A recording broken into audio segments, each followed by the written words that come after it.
السلام علیکم ورحمۃ اللہ وبرکاتہ. نحمده ونصلی علی رسوله الکریم. اما بعد فاعوذ باللہ من الشیطان الرجیم.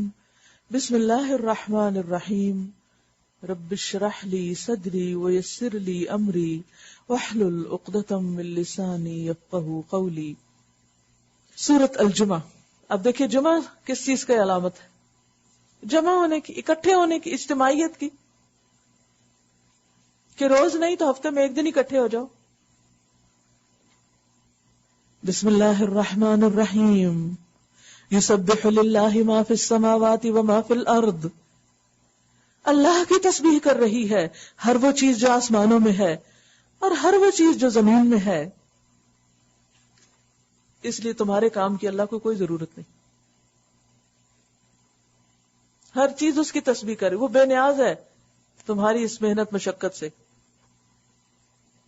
تم کرو گے تو اپنے ہی فائدے میں. الملک، وہ تو بادشاہ ہے، بادشاہوں کو کس کی ضرورت ہوتی ہے. القدوس، قدوس ہے، پاک ہے. العزیز، زبردست. الحکیم، حکمت والا. هو الذی بعث فی الامیین رسولا منہم.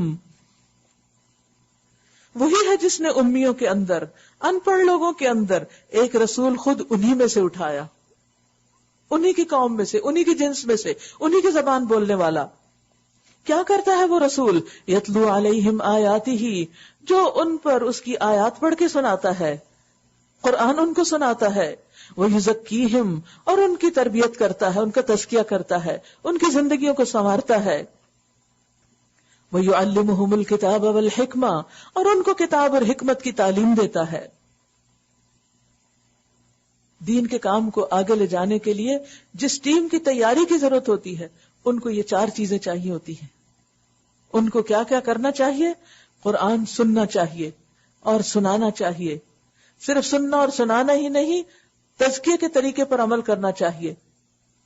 اس کی تبدیلی زندگی کے اندر نظر آنی چاہیے، اخلاق اور کردار میں نظر آنی چاہیے.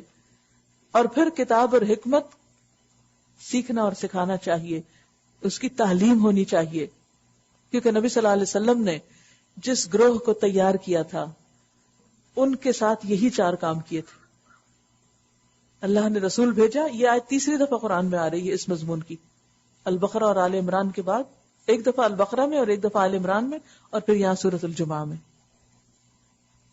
صحابہ کرام جن کو ہیرو کی نرسری کہا گیا تھا، کہ ایک ایک اپنی جگہ پر چمکنے والا ستارہ تھا جس نے بڑے بڑے کام کیے جا کے آگے. ان کی تربیت کس سلیبس کے ساتھ ہوئی تھی، کس ماحول میں ہوئی تھی، کیا چیزیں انہوں نے پڑھی تھی، یہی جو آج ہم بھی پڑھ رہے ہیں. لیکن ان کے کام میں اور ہمارے کام میں کتنا بڑا فرق ہے. اس لیے کہ ان کا جینا مرنا مختلف تھا ہمارے جینے مرنے سے. ہم اپنے رسموں کے جنجال سے باہر نہیں نکلے، ہم دنیاوی رونقوں سے بھی باہر نہیں نکلے، ہم مقاصد کے لیے جینا شروع نہیں کیے. اس لیے فرق صاف ظاہر ہے. وَإِن كَانُوا مِن قَبْلُ لَفِي ضَلَالٍ مُبِينٍ. حالانکہ اس سے پہلے وہ کھلی گمراہی میں پڑے ہوئے تھے. یعنی جب یہ چیزیں نہیں تھی تو ان کی زندگی بھولے بھٹکے لوگوں جیسی تھی، بس ادھر ادھر بھٹک رہے تھے، کوئی مقصد نہیں تھا زندگی میں. دلال کیا ہے؟ بھٹکنا. بھٹکتا کون ہے؟ جس کے سامنے ٹارگٹ نہیں ہوتا، گول نہیں ہوتا، جس کو اپنی منزل کا پتہ نہیں ہوتا. ان کو نہیں پتا تھا کہ ان کی یہ صلاحیتیں کس کام آنی. ابو بکر نہ ہوتے اگر اسلام نہ ہوتا، عمر نہ ہوتے اگر یہ قرآن نہ ہوتا، اور باقی صحابہ بھی. اور اسی لیے حضرت عمر رویا کرتے تھے کہ اسلام سے پہلے تم کیا تھے؟ اونٹ چراتے تھے، اسی طرح دنیا سے چلے جاتے. آج تمہیں امیر المومنین کہا جا رہا ہے، کس چیز کی بدولت؟ دین کی وجہ سے. تو انہوں نے دین کے احسان کو اپنے اوپر محسوس کیا. لیکن آج ہم اس احسان کو نہیں مانتے، اس پہ شکر ادا نہیں کرتے. وآخرین منہم، اور آخرین اور کچھ دوسرے ان میں سے، لما یلحقوا بہم، جو ابھی ان سے نہیں ملے ہیں، ابھی وہ نہیں آئے، بعد میں آئیں گے. کس کی طرف اشارہ ہے؟ کون ہے یہ آخرین؟ جو بعد میں آنے والے تابعین، تبع تابعین الی یوم الدین، جو اسی طریقے پر، اسی مشن پر، اسی میتھڈالوجی پر عمل کرتے رہیں گے. اور آپ سب کو معلوم ہوگا کہ الہدا کا بھی نصاب اسی آیت پر مبنی ہے. اسی کو قرآن مجید سے پڑھ کر اسی طریقے پر عمل کی کوشش کی گئی ہے. لیکن پڑھنا ایک جگہ اور پڑھانا ایک جگہ. صرف پڑھنے پڑھانے سے بات نہیں بنے گی جب تک ہم وہ کریں گے نہیں جو کرنے کو کہا گیا, جس کے لیے یہ ادارہ وجود میں آیا اور جس کی نیت سے ہم سب لوگ کام کرنے کو اکٹھے ہوئے. جب ہم ذاتیات میں پڑ جاتے ہیں تو مشن بھول جاتے ہیں, فراموش ہو جاتے ہیں, ہمارے گھنٹوں اور کاموں میں لگ جاتے ہیں, غیر ضروری چیزوں میں. ہم پھر اصلاح کی بجائے فساد کی طرف چل پڑتے ہیں اور لوگ اندھیروں میں بیٹھے رہ جاتے ہیں. ذالک فضل اللہ یؤتیہ من یشاء, یہ اللہ کا فضل ہے, جسے چاہتا ہے دیتا ہے. اور وہ کس کو دیتا ہے؟ اسی کو جس کے اندر لینے کی تڑپ ہوتی ہے, جو دین کو اپنی دنیا پر, جو اسلام کو اپنی ذاتی دلچسپیوں پر فضیلت اور فوقیت اور اہمیت دیتا ہے. واللہ ذو الفضل العظیم, اور اللہ تو بڑے فضل والا ہے, اس کے پاس تو بہت فضل ہے, لینے والے بنو. مثل الذین حملوا التوراۃ ثم لم يحملوها, جن لوگوں کو تورات کا حامل بنایا گیا تھا, یعنی ہم سے پہلے بنی اسرائیل نے, اہل کتاب نے تورات کے ساتھ یہی کیا. حضرت موسیٰ ان کے پاس لے کر آئے, انہوں نے لیا لیکن اس کو پھر اپنی زندگی میں نافذ نہیں کیا, اس کے احکام پر عمل نہیں کیا, مگر انہوں نے اس کا بار نہ اٹھایا. ان کی مثال اس گدھے کی سی ہے جس پر کتابیں لدی ہوں. کوئی شخص بڑے سے بڑا عالم بن جائے, حافظ بن جائے, بظاہر متقی پرہیزگار بن جائے, لیکن اگر حقیقی معنوں میں, ظاہر اور باطن میں اس کتاب پر عمل نہیں کرتا تو پھر اس کی وقت اور ویلیو ایسی ہی ہے جیسے کتابیں گدھے پہ لدی ہوئی ہوں یا انسان پہ لدی ہوئی ہوں. اس نے گویا علم کا بوجھ اپنے سر پہ اٹھا لیا اور عمل کچھ بھی نہ کیا. اس سے بھی زیادہ بری مثال ہے ان لوگوں کی جنہوں نے اللہ کی آیات کو جھٹلا دیا. ایسے ظالموں کو اللہ ہدایت نہیں دیا کرتا. قل یا ایھا الذین ھادوا, ان سے کہو اے لوگو جو یہودی بن گئے ہو, اللہ نے نہیں بنایا تھا, خود ہی بنے. اگر تمہیں یہ گھمنڈ ہے کہ باقی سب لوگوں کو چھوڑ کر بس تم ہی اللہ کے چہیتے ہو, تو موت کی تمنا کرو, دنیا میں کیوں بیٹھے ہو, آگے چلو, اللہ سے جا کے ملو. اگر تم اپنے اس زون میں سچے ہو, کیونکہ انہوں نے اپنے اندر جھوٹی امیدیں پال رکھی تھی کہ چونکہ ہم چوزن نیشن ہیں, پیغمبروں کی اولاد ہیں, اس لیے ہمیں نہ آگ چھوئے گی, نہ ہمارے ساتھ کوئی مشکل پیش آئے گی, ہم تو بہت اچھے لوگ ہیں, ہماری تو نسل ہی اچھی ہے. کہا تو پھر اگر ایسی خیال ہے تو پھر ذرا تمنا کرو کہ تمہیں موت آ جائے. وَلَا يَتَمَنَّوْنَهُ أَبَدًا, لیکن یہ ہرگز اس کی تمنا نہ کریں گے. کیوں؟ اپنے کرتوتوں کی وجہ سے, جو یہ کر چکے ہیں. انہیں پتا ہے کیا کیا غلط کام کیے. بات یہ کہ ہر انسان کا دل اس کو بتاتا ہے, ٹھوک بجا کے بتاتا ہے کہاں تم غلط ہو, لیکن ہم اس آواز کو دبا دیتے ہیں, بند کر دیتے ہیں. واللہ علیم بالظالمین, اور سارے ظالموں کو اللہ خوب جانتا ہے. قل ان الموت الذی تفرون منہ, کہہ دیجئے بے شک وہ موت جس سے تم بھاگ رہے ہو, فإنہ ملاقیکم, وہ تمہیں خود آ کے مل لے گی. بات یہ ہے کہ انسان موت سے فرار کے لیے جدھر مرضی بھاگے, دائیں بھاگے, آگے پیچھے, جدھر مرضی, جدھر بھی جائے گا موت اس کے ادھر سے آ جائے گی. کبھی آپ نے بچوں کے ساتھ وہ کھیل کھیلا ہوگا, کیا بولتے ہیں اس کو, آنکھ میں چولی, ہائیڈ اینڈ سیک, یا یہ ہوتا نا کہ جیسے چارپائی کے چاروں طرف بچے ادھر سے بھاگتے, آپ ادھر سے پکڑتے ہیں, ادھر جاتے, تو بالکل موت ہمارے ساتھ اسی طرح آنکھ میں چولی کھیل رہی. انسان کہتا ہے اس جگہ سے چلے جاؤ, اس ملک سے چلے جاؤ, یہاں حالات بڑے خراب ہیں, ادھر چلے جاؤ, ادھر چلے جاؤ, کدھر مرضی چلے جاؤ, جہاں جاؤ گے ادھر ہی آ جائے گی, جہاں لکھی ہے خود وہیں پہنچ جاؤ گے. موت سے بھاگنا حل نہیں ہے. بہت سے لوگ مشکلات سے بچنے کے لیے موت کا پیالہ پینا چاہتے ہیں, حل نہیں ہے, وہ تو پہلے سے زیادہ مصیبت میں چلے گئے. حل کیا ہے؟ زندگی کی قدر کرو, اور اس زندگی میں وہ کرو جو آخرت میں فائدہ دے. آج اتنی محنت کرو کہ کل آرام سے ہمیشہ کے لیے بیٹھ کے کھا سکو. وَلْتَنْظُرْ نَفْسٌ مَا قَدَّمَتْ لِغَدٍ, اور ہم آج کے لیے کل کو سیل پہ لگائے ہوئے ہیں. سیل کیا, مفت پہ دے رہے ہیں. جس موت سے تم بھاگتے ہو وہ تو تمہیں آ کر رہے گی, پھر تم اس کے سامنے پیش کیے جاؤ گے, جو پوشیدہ اور ظاہر کا جاننے والا ہے, اور وہ تمہیں بتا دے گا کہ تم کیا کچھ کرتے رہے ہو. یا ایھا الذین آمنوا اذا نودی للصلاۃ من یوم الجمعۃ فسعوا الی ذکر اللہ وذروا البیع. اے لوگو جو ایمان لائے ہو، جب پکارا جائے نماز کے لیے جمعے کے دن تو اللہ کے ذکر کی طرف دوڑو اور خرید و فروخت چھوڑ دو، یہ تمہارے لیے زیادہ بہتر ہے اگر تم جانو. پھر جب نماز پوری ہو جائے تو زمین میں پھیل جاؤ اور اللہ کا فضل تلاش کرو اور اللہ کو کثرت سے یاد کرتے رہو. یعنی نماز پڑھنے کے بعد بھی، دنیا کے کام کرتے ہوئے بھی ذکر جاری رکھو. لعلکم تفلحون، شاید کہ تم فلاح پا جاؤ. وَإِذَا رَأَوْا تِجَارَةً أَوْ لَهْوًا انفضوا إِلَيْهَا، جب انہوں نے تجارت اور کھیل تماشے ہوتے دیکھے تو اس کی طرف لپک گئے. ایک خاص واقعے کی طرف اشارہ ہے. جب مدینہ میں کھانے پینے کا سامان کم تھا، قافلے باہر سے آ کے بیچتے تھے. جب آتے تھے تو وہ اس طرح کی آوازیں نکالتے کہ لوگوں کو خبر ہو جاتی. اب جمعہ ہو رہا تھا، کچھ ایسے ہی لوگ آ گئے تو ہوا کیا، لوگوں کو یہ فکر ہوئی کہ ایسا نہ ہو کہ ہم پیچھے رہ جائیں، لوگ سارا سامان خرید لیں اور پھر ہم کیا کریں گے، پتہ نہیں اگلا قافلہ کب آئے. تو وہ خطبے سے اٹھ کے بھاگ گئے سوائے چند لوگوں کے. تو اللہ سبحانہ وتعالی سخت ناراض ہوئے اس پر. حدیث میں آتا ہے کہ اگر تم سب اٹھ جاتے تو یہ مدینہ کے وادی میں آگ بہہ پڑتی. یعنی اتنا اللہ کو غضبناک کیا تم نے. جب انہوں نے تجارت اور کھیل تماشا ہوتے دیکھا تو اس کی طرف لپک گئے اور تمہیں کھڑا چھوڑ دیا. آپ خطبہ دیتے رہے اور وہ کہیں اور چلے گئے. ان سے کہو جو کچھ اللہ کے پاس ہے وہ کھیل تماشے اور تجارت سے بہتر ہے اور اللہ سب سے بہتر رزق دینے والا ہے. اور پھر آپ دیکھیے کہ جب انسان وہاں جاتا بھی ہے نماز پڑھنے تو اس کے بھی ادب آداب کو ملحوظ رکھے. اس پر ایک پمفلٹ بھی ہے، سب کو دہرا لینا چاہیے جمعہ پہ جانے سے پہلے، جمعے کے دن میں کیا کیا کام کرنے چاہیے اس کے بارے میں. بعض اوقات میں نے اچھے بھلے پڑھے لکھے سمجھدار لوگ ایسے دیکھے جو خطبے کے دوران بات کر لیتے ہیں، چپ نہیں رہتے، سمجھ نہیں آتی کہ کیا ہو گیا ان کی عقل کو. ایک حدیث سن لیجیے اور اس کے بعد پھر دیکھیے کہ آئندہ آپ نے کیا کرنا ہے. ابن مسعود نے ابی ابن کعب سے قرآن کی آیت کے بارے میں پوچھا جب نبی صلی اللہ علیہ وسلم جمعہ کا خطبہ دے رہے تھے. دنیا کا بھی کوئی سوال نہیں کیا. کیا ہوگا، ہو سکتا ہے کہ آپ نے وہ آیت پڑھی ہو تو یہ ان سے پوچھنے لگے کہ کیا مطلب ہے اس کا.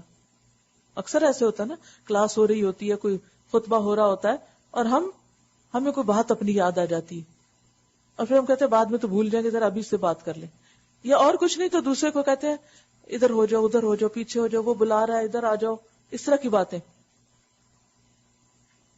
تو انہوں نے جب خطبے کے دوران بات کی تو ابی ابن کعب نے منہ موڑ لیا، جواب نہیں دیا. جب نماز مکمل ہو گئی تو ابی ابن کعب نے ابن مسعود سے کہا کہ تمہارا جمعہ نہیں ہوا. ابن مسعود نے نبی صلی اللہ علیہ وسلم سے جا کر پوچھا تو آپ نے فرمایا ابی نے سچ کہا، تمہارا جمعہ نہیں ہوا.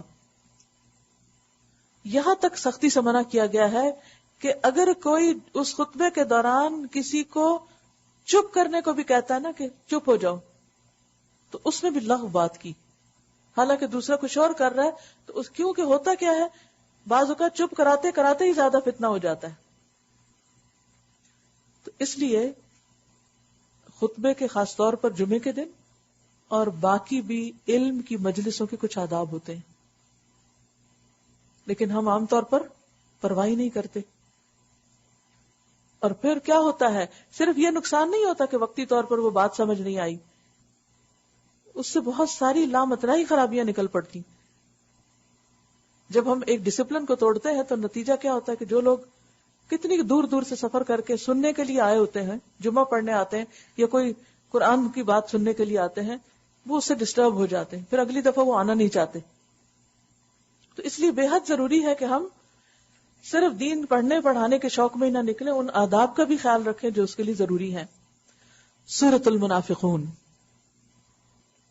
بسم اللہ الرحمن الرحیم. اذا جاءک المنافقون قالوا نشہد انک لرسول اللہ. اے نبی، جب یہ منافق تمہارے پاس آتے ہیں تو کہتے ہیں ہم گواہی دیتے ہیں کہ آپ یقیناً اللہ کے رسول ہیں. حالانکہ جس کا دل گواہی دے رہا اس کو ہر وقت زبان سے بولنے کی بھی ضرورت نہیں، کیونکہ آپ کا عمل بول رہا ہے کہ آپ کس کو رسول مانتے ہیں، کس کی عزت کرتے ہیں، کس کی نہیں کرتے. مثلاً اگر کوئی شخص آپ کی کسی بات کی پرواہ نہ کرے اور ویسے کہے خوشامد کر کے کہ ہم آپ کی بہت عزت کرتے ہیں، آپ سے بڑی محبت کرتے ہیں، لیکن عمل میں وہ چیز کہیں نظر نہ آتی ہو، تو سب کو سمجھ آ جاتی کہ کہنے والا کیا کہہ رہا ہے اور کرتا کیا ہے. لِمَ تَقُولُونَ مَا لَا تَفْعَلُونَ. ہاں اللہ جانتا ہے کہ تم ضرور اس کے رسول ہو، مگر اللہ گواہی دیتا ہے یہ منافق قطعی جھوٹے ہیں. ہم لوگوں کو جھوٹ بول کے خوش کر سکتے ہیں لیکن اللہ کے سامنے جھوٹ نہیں چھپتا. اس لیے اگر دل میں کسی کی قدر نہ ہو تو زبان سے کہنے کی بھی ضرورت نہیں ہوتی اور کہنا بھی نہیں چاہیے. انہوں نے اپنی قسموں کو ڈھال بنا رکھا ہے. جب کوئی غلط کام کرتے ہیں اور پوچھا جائے تو قسم کھا کے مکر جاتے ہیں، اور اس طرح یہ اللہ کے راستے سے خود رکتے اور دنیا کو روکتے ہیں. ظاہر ہے کہ جو شخص جھوٹا ہوگا، جس کا عمل اس طرح کا ہوگا، وہ دوسروں کو اسلام سے بدظن کر دے گا، متنفر کر دے گا. کیسی بری حرکتیں ہیں جو یہ لوگ کر رہے ہیں. یہ سب کچھ اس وجہ سے ہے کہ ان لوگوں نے ایمان لا کر پھر کفر کیا، اس لیے ان کے دلوں پر مہر لگا دی گئی. اب یہ کچھ نہیں سمجھتے. انہیں دیکھو تو ان کے جسے تمہیں بڑے شاندار نظر آئے، فزیکلی بہت فٹ ہے، بہت سمارٹ. بولے تو تم ان کی باتیں سنتے رہ جاؤ، مگر اصل میں یہ گویا لکڑی کے کندے ہیں جو دیوار کے ساتھ چن کر رکھ دیے گئے ہوں. دیوار کے ساتھ جو لگی ہوئی لکڑی یہ لگی ہوئی ہے نا، آپ دیکھ لیجیے، پلر کے ساتھ چن کے لگا دی گئی، بس جہاں لگی ہے وہیں لگی ہے. اس میں کوئی روح ہے، کوئی جان ہے، کچھ ہے؟ دیکھنے کو شاندار لگ رہی. خالی وال اور لکڑی والی وال میں فرق تو ہوتا ہے. تو اسی طرح کچھ لوگوں نے لباس بڑے اچھے پہنے ہوتے ہیں، ایٹیکیٹس، مینرز بظاہر بہت اچھے، لیکن دل اللہ رسول کی محبت سے خالی، دین کی محبت سے خالی، باتوں میں جھوٹ، فریب، دھوکہ. تو ایسے لوگوں کا ظاہری دین، ایمان، اسلام کیا ہے؟ بے روح، بے جان لکڑی کی طرح. جیسے لکڑی میں کوئی جان نہیں، صرف خوبصورتی ہے، کوئی روح نہیں. اگر یہی لکڑی درخت میں ہوتی تو کیا ہوتا؟ سرسبز، پھلتی پھولتی بڑھتی رہتی. لیکن جب اس کو کاٹ کے وہاں سے لا کے دیوار پہ چپک دیا گیا تو اس کا بڑھنا پھلنا پھولنا رک گیا. مومن درخت کی طرح ہوتا ہے جو ہر آن بڑھتا ہے، پھلتا ہے، پھولتا ہے. تؤتی اکلہا کل حین، اپنے پھل ہر آن دیتا ہے. سورۃ ابراہیم میں پڑھ چکے آپ. اور منافق اس کے برعکس کٹی ہوئی، سجی ہوئی لکڑی کی طرح ہوتا ہے جس کے ایمان، اخلاق میں کوئی ترقی نہیں ہوتی. وہ کسی کے فائدے کا نہیں ہوتا، وہ خود غرض ہوتا ہے. بس اس کو صرف اپنے آپ کو سجانے بنانے سے غرض ہوتی ہے، چاہے کپڑے پہن کے سجائے، چاہے کوئی ڈگری لے کے سجائے، چاہے علم کی کثرت سے سجائے. کچھ لوگوں کو بس علم حاصل کرنا صرف اتنا ہوتا ہے کہ وہ پڑھتے جاتے ہیں، لیتے جاتے ہیں اور خوب اپنے اندر اس علم کی زینت اختیار کر لیتے ہیں، لیکن کسی کے کچھ فائدے کے نہیں ہوتے، کسی کو کوئی فائدہ نہیں پہنچاتے، صرف اپنی ذات میں مگن یا اپنی اولاد میں مگن، اور اس سے باہر کے لوگوں کی کوئی فکر نہیں. انتہا درجے کی خود غرضی. یحسبون کل صیحۃ علیہم، ہر زور کی آواز کو یہ اپنے خلاف سمجھتے ہیں. ضمیر کے چور ہے نا، تو اس لیے اگر کہیں کوئی شور بلند ہوتا ہے یا کہیں کوئی بات ہوتی ہے، کسی مصیبت کی کوئی خبر آتی ہے، تو سمجھتے ہیں کہ اب تو ان کی جان گئی اور ان کا مال گیا. یہ پکے دشمن ہیں، ان سے بچ کر رہو. اللہ کی مار ان پر کدھر الٹے پھرائے جاتے ہیں. یعنی وہ لوگ جو خود غرض ہیں، صرف فائدے کی خاطر مسلمان ہوئے بیٹھے ہیں، ذاتی فائدوں کی خاطر، یہ دراصل تمہارے دشمن ہیں. ان کی دینداری سے دھوکہ مت کھاؤ، ان کے ظاہری اسلام سے بہت خوش نہ ہو. اور جب ان سے کہا جاتا ہے کہ آؤ تاکہ اللہ کا رسول تمہارے لیے مغفرت کی دعا کرے، تو سر جھٹکتے ہیں، ان کے پاس جائیں گے. اور تم دیکھتے ہو کہ وہ بڑے گھمنڈ کے ساتھ آنے سے رکتے ہیں، وہ پھر تمہارے پاس نہیں آتے. اے نبی، تم چاہے ان کے لیے مغفرت کی دعا کرو یا نہ کرو، ان کے لیے یکساں ہے، اللہ ان کو ہرگز معاف نہ کرے گا. اللہ فاسق لوگوں کو ہرگز ہدایت نہیں دیتا. یہ وہی لوگ ہیں جو کہتے ہیں رسول کے ساتھیوں پہ خرچ کرنا بند کر دو تاکہ یہ منتشر ہو جائیں، ان کی تنخواہ روک دو، خود ہی چلے جائیں گے. وہ سمجھتے ہیں کہ شاید اللہ کے رسول کے مخلص ساتھی بھی دنیا کے فائدوں کے لیے اللہ کے رسول کے ارد گرد تھے صلی اللہ علیہ وسلم. ہرگز نہیں. وہ تو قربانیاں کر کے آئے تھے، وہ تو مکہ میں اپنے گھر بار چھوڑ کے آئے تھے، وہ تو وہ لوگ تھے جنہوں نے مدینہ میں اپنا سب کچھ مہاجرین کے لیے حاضر کر دیا تھا. تو ایک اسلام ہوتا ہے جو قربانی کی سطح پر اختیار کیا جاتا ہے، اور ایک اسلام ہوتا ہے جو مفاد کی خاطر اختیار کیا جاتا ہے. ہم سب بھی اپنا جائزہ لیں کہ ہم اللہ کے دین کا کام اپنے مفاد کے لیے کر رہے ہیں یا پھر قربانی کے ساتھ کر رہے ہیں. کہ جب تک ہماری عزت ہوگی، ہمارا فائدہ ہوگا، ہماری مرضی ہوگی، ہم آپ کے ساتھ ہیں. اور جس دن آپ نے ہماری مرضی کے خلاف کچھ کام کیا، کوئی بات کہی، تو ہم لو جا رہے ہیں. اور پھر صرف خود نہیں جاتے، اوروں کے بھی رستے روکتے ہیں، اوروں کو بھی کہتے ہیں تم کیوں بے وقوف بنے ہوئے ہو اس کام کو کرنے میں. تو یہ کہتے ہیں کہ رسول کے ساتھیوں پہ خرچ کرنا بند کر دو، ان کو نہ دو. ظاہر ہے کہ جو لوگ اصحاب صفہ تھے، اپنے گھر بار دین اسلام کے لیے چھوڑ کر آئے تھے، جو لوگ مکہ سے آئے تھے، تو مدینہ والوں نے اپنا سب کچھ ان کے لیے قربان کیا تھا، تو وہ ان کو روکتے تھے کہ تم کیوں ان کو سب کچھ دے رہے ہو. حالانکہ زمین اور آسمانوں کے خزانوں کا مالک اللہ ہے. مگر یہ منافق نہیں سمجھتے، یہ کہتے ہیں کہ ہم مدینے واپس پہنچ جائیں تو جو عزت والا ہے وہ ذلیل کو وہاں سے باہر نکال کھڑا کرے گا. یہاں غزوہ بن المصطلق کے موقع پر ایک حادثہ ہو گیا تھا جس میں کچھ دو لوگوں کے درمیان کچھ جھگڑا ہو گیا تھا، اور جھگڑا بڑھتے بڑھتے کچھ اس طرح کی باتیں ہو گئی تھی کہ منافقین کے سردار نے کہا کہ اب ذرا چلے نا واپس مدینہ میں تو ہم اشارہ تھا کہ نبی صلی اللہ علیہ وسلم کو نکال دیں گے وہاں سے. اللہ تعالیٰ فرماتے ہیں حالانکہ عزت تو اللہ اور اس کے رسول اور مومنین کے لیے ہے.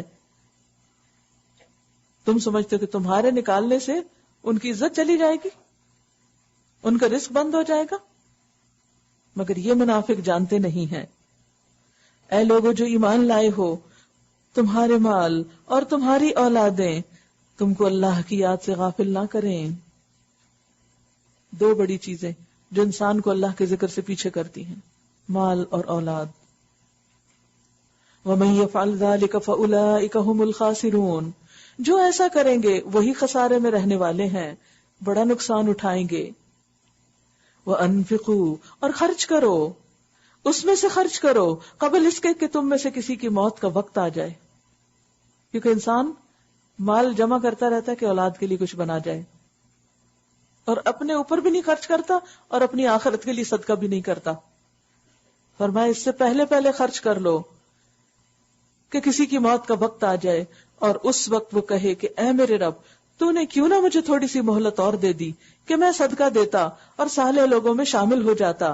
حالانکہ جب کسی کی مہلت عمل پوری ہونے کا وقت آ جاتا ہے تو اللہ اس کو ہرگز مزید مہلت نہیں دیتا، اور جو کچھ تم کرتے ہو اللہ اس سے باخبر ہے. واللہ خبیر بما تعملون.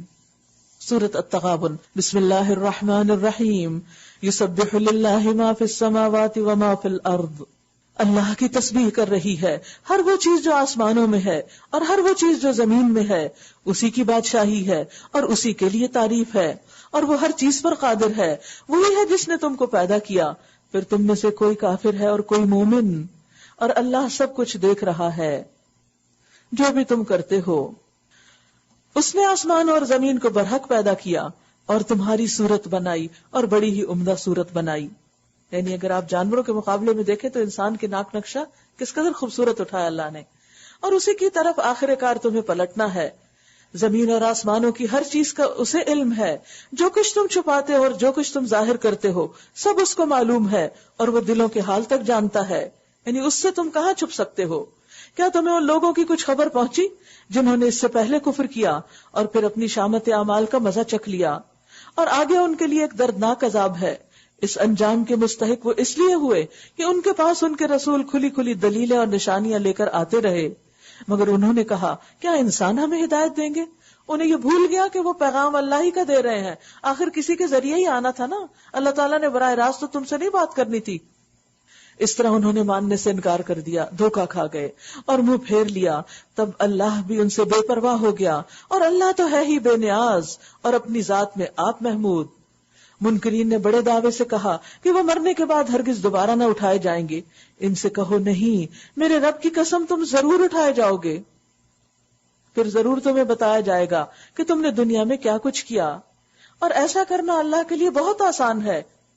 فآمنوا، پس ایمان لے آؤ، سچا ایمان اللہ پر اور اس کے رسول پر اور اس روشنی پر جو ہم نے نازل کی ہے، یعنی قرآن مجید. جو کچھ تم کرتے ہو اللہ اس سے باخبر ہے. اس کا پتہ تمہیں اس دن چلے گا جب اجتماع کے دن وہ تم سب کو اکٹھا کرے گا، یعنی قیامت کے دن. اور اکٹھا کرنے سے مراد اول آخر سب لوگ ایک جگہ. وہ دن ہوگا ایک دوسرے کے مقابلے میں لوگوں کی ہار جیت کا. ایک دوسرے سے کوئی جیت رہا ہوگا، کوئی ہار رہا ہوگا، کوئی کسی کے عمل لے کے جا رہا ہوگا اور کوئی کسی کے. ایک حدیث میں آتا ہے کہ کسی مجاہد کے پیچھے اگر کسی شخص نے اس کی بیوی اور اس کے گھر والوں کے معاملے میں خیانت کی تو قیامت کے روز اس مجاہد کے سامنے اسے کھڑا کر دیا جائے گا اور اس کو کہا جائے گا اس کی نیکیوں میں سے جو کچھ تو چاہے لے لے. پھر آپ نے ہماری طرف متوجہ ہو کے فرمایا پھر تمہارا کیا خیال ہے, تم کیا اندازہ کرتے کہ اس کے پاس کیا چھوڑے گا؟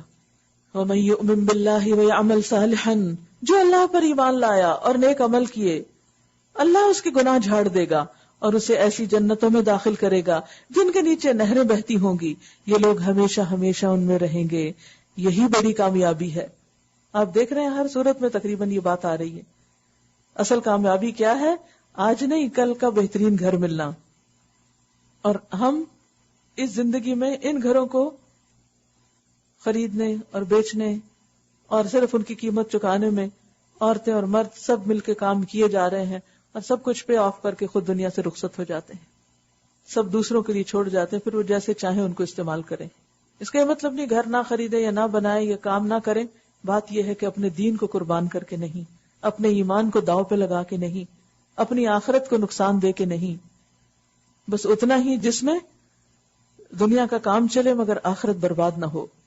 اور جن لوگوں نے کفر کیا اور ہماری آیات کو جھٹلایا وہ دوزخ کے باشندے ہوں گے جس میں وہ ہمیشہ رہیں گے, اور وہ بدترین ٹھکانہ ہے. کوئی مصیبت نہیں آتی مگر اللہ کے اذن سے آتی ہے. جو شخص اللہ پر ایمان رکھتا ہو اللہ اس کے دل کو ہدایت بخشتا ہے, اور اللہ کو ہر چیز کا علم ہے. اللہ کی اطاعت کرو اور رسول کی اطاعت کرو, لیکن اگر تم اس اطاعت سے منہ موڑتے ہو تو ہمارے رسول پر صاف صاف پیغام پہنچا دینے کے سوا کوئی ذمہ داری نہیں. اللہ وہ ہے جس کے سوا کوئی خدا نہیں, لہذا ایمان لانے والوں کو اللہ ہی پر بھروسہ کرنا چاہیے. یا ایھا الذین آمنوا ان من ازواجکم واولادکم عدوا لکم فاحذروہم, اے لوگوں جو ایمان لائے ہو تمہاری بیویاں اور تمہاری اولاد میں سے بعض تمہارے دشمن ہیں, ان سے ہوشیار رہو, بچ کے رہو, محتاط رہو, بی کیئرفل. وَإِن تَعْفُوا وَتَصْفَحُوا وَتَغْفِرُوا فَإِنَّ اللَّهَ غَفُورٌ رَحِيمٌ, اور اگر تم عفو درگزر سے کام لو اور معاف کر دو تو اللہ غفور الرحیم ہے. تمہارے مال اور تمہاری اولاد تو ایک آزمائش ہے اور اللہ ہی ہے جس کے پاس بڑا اجر ہے. حدیث میں آتا ہے کہ کسی نے اس آیت کے بارے میں ابن عباس سے پوچھا تو کہنے لگے کہ یہ وہ لوگ ہیں جو مکہ میں اسلام لے آئے اور نبی صلی اللہ علیہ وسلم کے پاس آنے کا جب ارادہ کیا ہجرت کا تو ان کے بچوں اور بیویوں نے ان کو روک دیا کہ آپ نہیں جا سکتے ہم کو چھوڑ کر. جب یہ مدینہ پہنچے تو دیکھا کہ لوگ دین کی سمجھ بوجھ میں بہت آگے نکل گئے, تو بہت ترقی کر گئے. تو انہوں نے اپنے گھر والوں کو سزا دینے کا ارادہ کیا کہ ان کی وجہ سے ہم پیچھے رہ گئے. کئی دفعہ ایسے ہوتا ہے نا کہ گھر کے کام, بچوں کے کام, اس کے کام, اس کے کام, اور نیکی کے مواقع بے شمار ہمارے سامنے اور ہم اس سے نظر کترائے رکھتے ہیں. تو پھر جب دیکھتے ہیں کہ دوسرے آگے نکل کے پھر پتہ چلتا ہے. دنیا میں تو سمجھ نہیں آ رہی, سب گرے ایریا نظر آتا ہے, لیکن آخرت میں پتہ چلے گا کہ کون وہاں پہنچ گیا اور ہم کہاں بیٹھے رہے, کن کاموں میں بیٹھے رہے, کن چیزوں پہ وقت لگا دیا. کیا واقعی وہ ورث تھی؟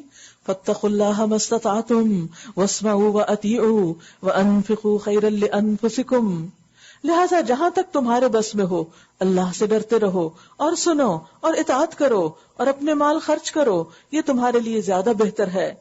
جو اپنے دل کی تنگی سے محفوظ رہ گئے بس وہی فلاح پانے والے ہیں. حدیث میں آتا ہے کہ 3 چیزیں ہلاک کرنے والی ہیں اور 3 نجات دینے والی. ہلاک کرنے والی 3 چیزیں: دل کی تنگی جس کی اطاعت کی جائے, خواہش جس کی پیروی کی جائے, اور انسان کی خود پسندی, اپنے آپ کو بڑی چیز سمجھے, میں بڑا عقل مند ہوں, ساری خوبیاں تو میرے ہی اندر ہیں اور سارے عیب دوسروں کے پاس چلے گئے.